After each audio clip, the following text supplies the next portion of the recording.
Okay, the claim has been reported to an insurance company, so now what? Well, we're likely the first call you make after a property claim. A restoration company is probably your second call. But who do you call? We've worked with enough restoration companies to know who's responsive and can get to our customers quickly and do a good job. Restoration Relief is one of those companies.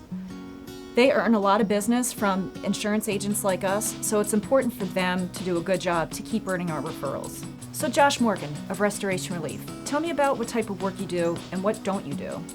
Sure. So the only thing we really don't do is asbestos abatement. Now, if we run into that, which we do from time to time, then we just bring in a trusted company to walk alongside the project with us. But other than that, we cover anything from storm damage, generic water damage like a broken pipe, fire, and all the way through mold, trauma, and crime scene cleanup. But the mitigation isn't all. We strive to be a kind of a turnkey operation, so we offer full reconstruction services as well. And what about roof damage, like hail or wind? Can you do that? Sure. So I would say if it is a patch, we would do that in-house with our own team. Now, if it is an entire roof replacement, that we would sub out to an actual roofer. That's a little bit more specialized than generic interior or some of the other exterior work. Okay. So once a call is made to you, how long until you're actually on site to help the customer? Yeah, good question. So if it's an emergency, our goal is to be on site within about an hour.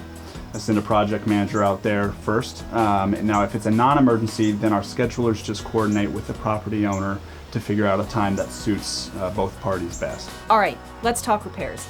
How soon until you can start putting things back together? So the most important thing right away is get the mitigation side of things taken care of as soon as possible. As soon as that's done, we're freed up to talk directly with the adjuster about next steps and get approval for the estimate. Now, do you need an estimate before repairs are made? And do you need multiple estimates before an insurance company will approve repairs? No, you only need one, and we would provide that. So as soon as the mitigation process is done, we go back into the property, we get a full scope of work that needs to happen, what repairs need to be done. We send all of that to the adjuster for approval.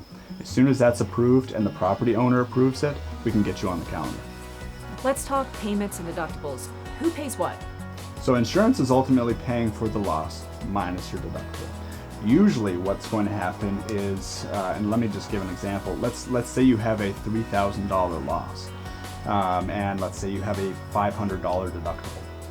At the end of everything, when we invoice insurance will send a check for $2,500 to the property owner, and then that property owner will sign that check over to us with the additional payment of their $500 deductible.